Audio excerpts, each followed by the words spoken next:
वालेकुम, आज हम बना रहे हैं चिकन बाइट्स बोनलेस चिकन के।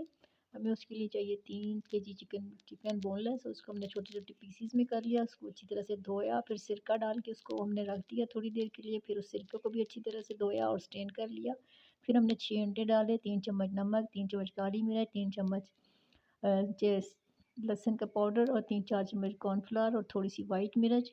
और उसके बाद हमने इसको थोड़ी देर रख लिया मैरिनेशन के लिए। फिर ब्रेड क्रम्स बनाए हम और उस स्टेन को चिकन को स्टेन करके फिर हमने इसमें ब्रेड क्रम्स में अच्छी तरह कोटिंग कर ली।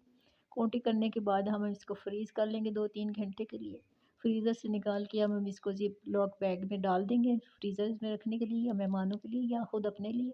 और उसके बाद हमने एक पैकेट निकालेंगे आपको दिखाने के लिए कि ये देखें फ्राई करके कैसे ये इनकी लुक आती है। ये देखें कितने ज़बरदस्त चिकन बाइट्स तैयार है। ये आप किसी वक़्त भी निकाल के यूज़ कर सकते हैं, बच्चों के लिए, अपने लिए, मेहमानों के लिए। और ज़रूर ट्राई कीजिए।